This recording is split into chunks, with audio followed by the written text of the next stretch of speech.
예, 여러분 사랑합니다. 우리 한번 인사할까요? 사랑합니다. I love you more than yesterday. 어제보다 더 여러분을 사랑합니다. 예, 오늘도 주님께 얼굴을 보이는 성도님들 위해 주님의 사랑과 은혜가 넘치기를 축원합니다. 오늘 아침에는 예수님께서 그렇게 말씀하십니다. 아버지께서 일하시니 나도 일한다. 이렇게 말씀하셨는데, 이 말씀을 통해 예수님의 파트너라고 하는 제목으로 여러분과 은혜를 나눠보려고 합니다. 여러분은 어떤 인생관을 가지고 살아가고 있습니까? 오늘의 그리스도인들의 인생관은 과연 어떤 것이어야 할까요? 저마다 다른 인생관을 가지고 살아가고 있는 그리스도인을 볼 때 과연 세상은 우리를 어떤 눈으로 바라보겠습니까? 사랑하는 성도 여러분, 모든 그리스도인에게 요구되는 공통적인 인생관이 있습니다. 그것이 무엇일까요? 만약에 이것이 우리에게 없다면 우리는 그리스도인이라고 말할 수 없는 것입니다. 오늘 본문은 한마디로 말하면 예수님께서 말씀하시길, 내가 사는 것은 나는 하나님의 파트너로서 사는 거다, 이렇게 말씀하신 것이죠. 그러므로 우리 그리스도인의 공통적인 인생관은 한마디로 예수의 파트너로 살아가는 것이어야 한다고 하는 것을 우리는 잊어서는 안 됩니다. 세계 최초의 스마트폰인 아이폰을 만든 혁신의 아이콘인 스티브 잡스가 병상에서 임종을 앞두고 자신의 과거를 회상하며 마지막으로 남긴 메시지입니다. 나는 사업에서 성공의 최정점에 도달했다. 다른 사람들 눈에는 내 삶이 성공의 전형으로 보일 것이다. 그러나 나는 이를 떠나서는 기쁨이라고 거의 느끼지 못했다. 결과적으로 부라고 하는 것이 내게는 그저 익숙한 삶의 일부일 뿐이다. 지금 이 순간에 병석에 누워 나의 지난 삶을 회상해 보면 내가 그토록 자랑스럽게 여겼던 주위의 갈채와 막대한 부는 임박한 죽음 앞에서 그 빛을 잃었고 그 의미도 다 상실했다. 어두운 방 안에서 생명 보조 장치에서 나오는 푸른 빛을 물끄러미 바라보며 낮게 웅웅거리는 그 기계 소리를 듣고 있노라면 죽음의 사자의 숨결이 점점 가까이 다가오는 것을 느낀다.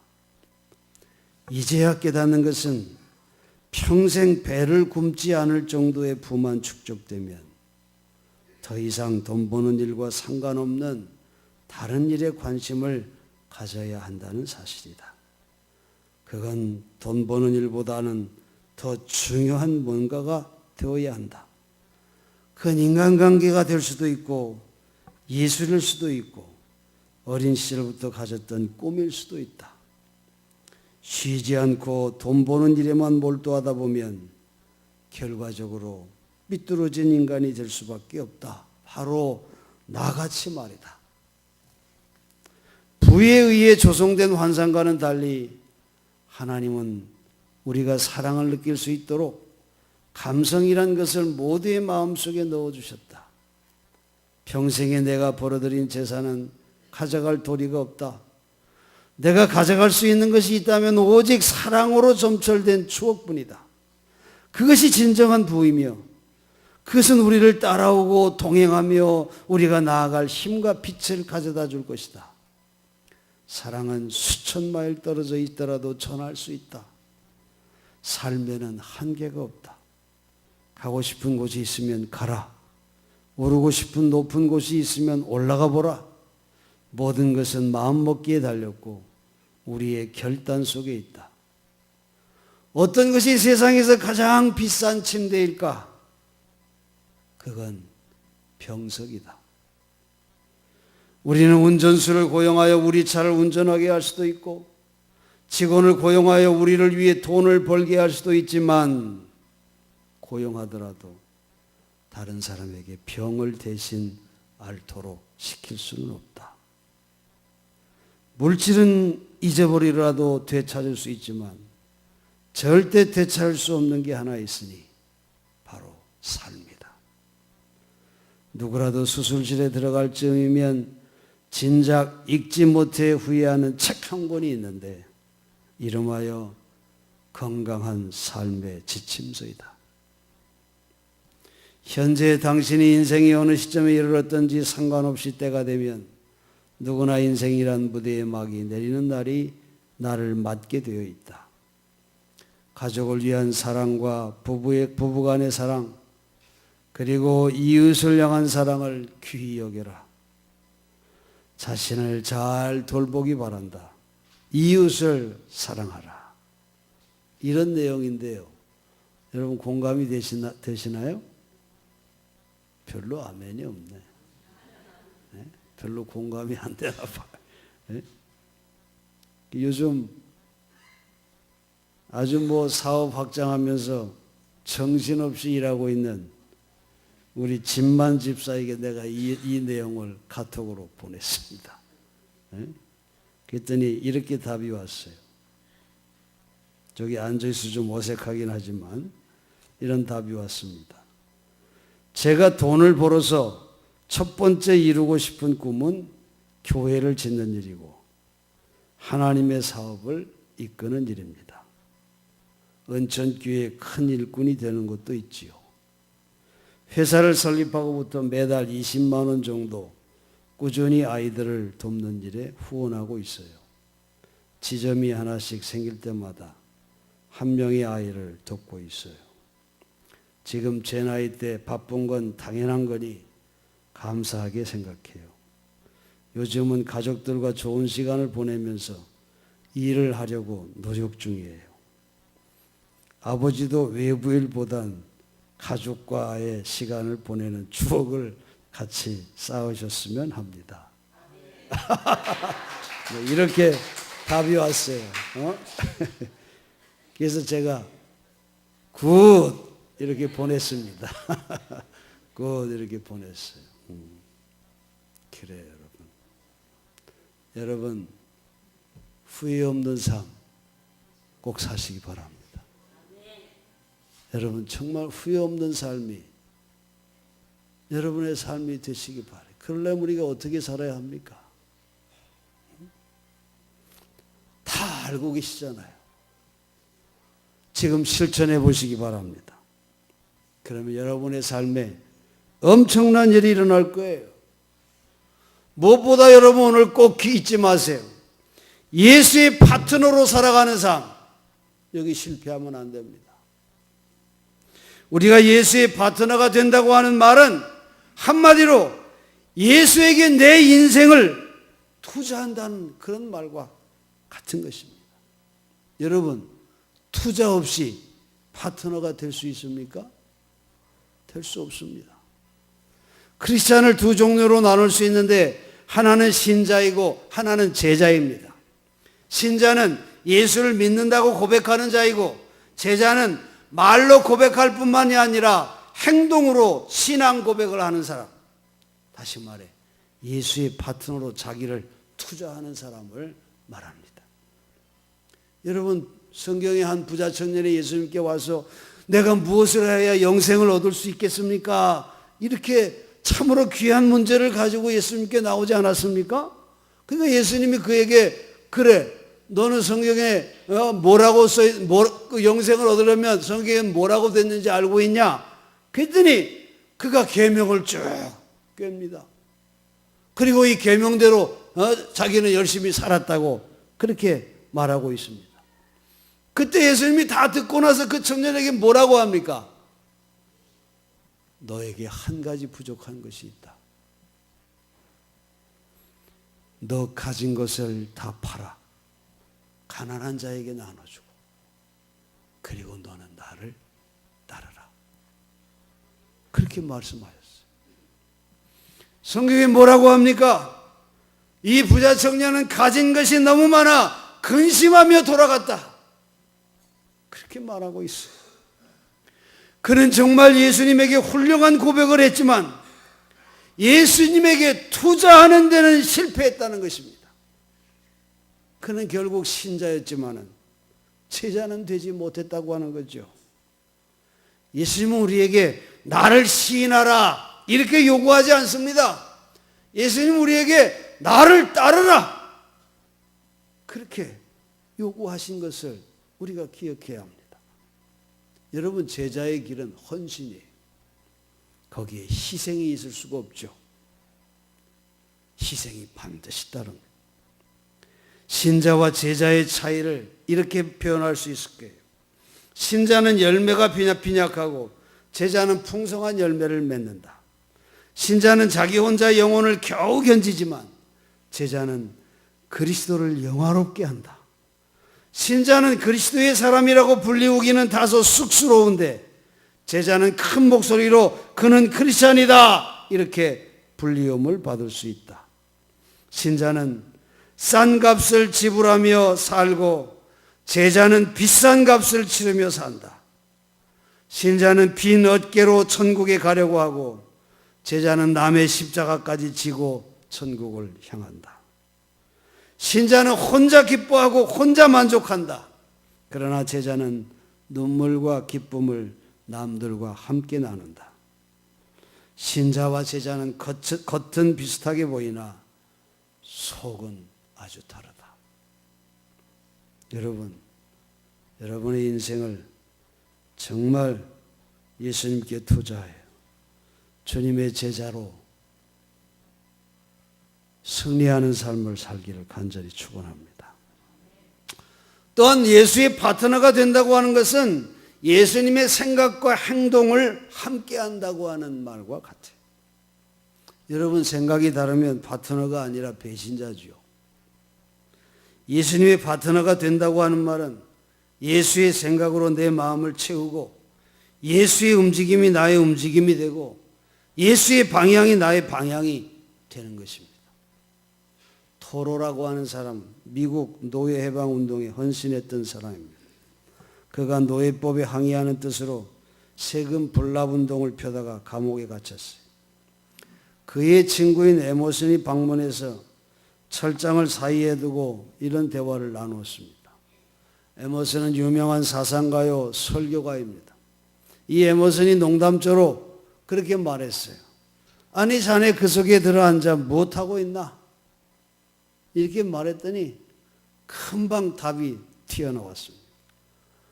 그럼 자네는 그 바깥에서 무엇을 하고 있나? 이 말에 에머슨은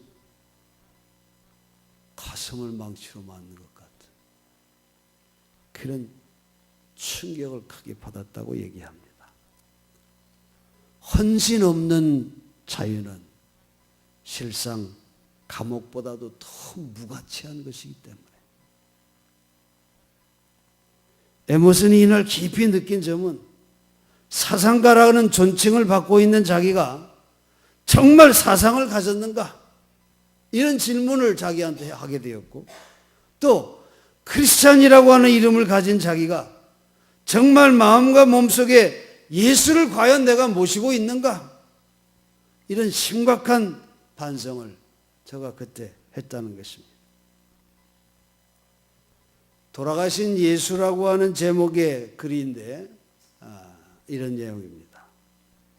월요일 주님이 내 집에 오셨지만 문간에서 돌아가 버리셨다.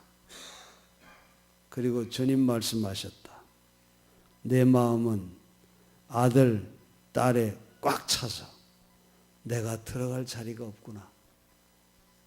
화요일 놓고만 하신 주님은 발길을 돌이키셨다. 너의 집은 돈으로 꽉 차 발들일 틈도 없구나. 그렇게 말씀하셨다. 수요일 나를 부르던 주님은 슬픈 낯이 되셨다. 세상 재미에 귀가 먹어 너는 내 음성을 못 듣는구나. 목요일 주님은 화를 내셨다. 아니, 내가 찾아왔는데 피곤하다고 인사도 하지 않느냐. 금요일 주님은 우셨다. 무엇이? 나보고 다시 한번 십자가에 못 박히라고? 토요일 거센 노크와 함께 주님의 고함소리. 이젠 문도 안 열어주느냐? 주일 교회 갔더니 주님께서 반갑게 맞아주셨다. 날마다 내 집에 가도 들어갈 자리가 없었는데 그래도 잊지 않고 잠깐 들려주니 고맙구나. 여러분, 예수님의 파트너가 된다고 하는 말은 형식이 아니라 진짜로 예수의 생각, 예수의 움직임이 내 속과 내 생활에 채우는 것을 의미한다고 하는 것을 우리는 꼭 기억해야 합니다. 끝으로 예수의 파트너가 된다고 하는 것은 예수와 함께 십자가 제단에 자기를 올려놓는 것을 말합니다. 다시 말해 내 삶을 거룩한 산 제물로 드린다고 하는 거죠. 제물이 못된 사람은 그럭저럭 살다가 마는 것입니다. 그러나 제물이 된 사람은 무엇인가 빛을 남기게 되어 있습니다. 훌륭한 생애의 비결은 단순한 이 한 가지의 결정에 있는 것입니다. 바로 나를 십자가 제단에 올려놓는 것, 나를 하나님께 산 제물로 드리는 것, 이 한 가지의 결정에 훌륭한 생애의 비결이 있다고 하는 것을 우리가 기억해야 합니다. 케네디 대통령이 즐겨 쓰던 대화 가운데 그의 할아버지 이야기가 있습니다. 농촌 마을에 사는 할아버지는 소년 때에 바람을 막기 위해 높게 쌓아놓은 동네 돌담이 있는데 그 소년들은 그 돌담에 기어 올라가는 것을 놀이로 삼고 그렇게 놀았어요. 근데 그 할아버지는 겁이 아주 많아가지고 말이에요. 그 담에 올라갈 생각도 못하고 그렇게 있었다는 거예요.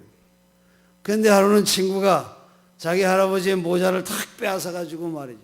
저 높은 담에다가 올려놓고는 그냥 가버렸다는 거예요. 그때 이 소년, 그의 할아버지는 그 모자를 찾기 위해서 돌담을 오르는 것을 도전을 했다는 거예요. 한 번 성공한 후에는 더 높은 담에도 도전할 수 있게 됐다고 하는 그런 이야기입니다. 사랑하는 성도 여러분, 투자, 즉 헌신이 있어야 몸이 움직이는 것입니다. 모자를 높은 담에 올려놓으니까 그 겁 많은 소년의 몸이 움직였듯이 말입니다. 헌신이 먼저 이루어져야, 여러분 제단에 나를 먼저 올려놓아야 행동이 따르게 되어 있는 것입니다. 진짜 크리스찬은 여러분 제자가 되어야 하는 것입니다. 그래야 예수의 파트너가 되는 삶이 이루어지는 것이죠. 오늘 여러분이 이렇게 고백할 수 있다면 그는 제자된 진짜 크리스찬일 것입니다. 예수를 섬기는 것이 내 생애의 사업이다. 나는 부흥사는 아니지만 이럴 땐 아멘 하는 사람이 한 사람이라도 있었으면 좋겠는데 어떻게 아멘 하는 사람이 하나도 없을까? 다시 한번 예수를 섬기는 것이 내 생애의 사업이다. 그래요? 할렐루야. 또 예수의 뜻이 내 생활 철학이다. 예수와 행동을 함께 할 때 나는 기쁘다. 그렇습니까, 여러분? 그리고 모든 영광은 예수님께 돌리는 것이 내 삶의 보람이다. 할렐루야. 여러분 진짜 참된 제자로 주님을 섬기는 여러분의 신앙생활 되시기를 주의 이름으로 간절히 축원합니다. 기도하겠습니다.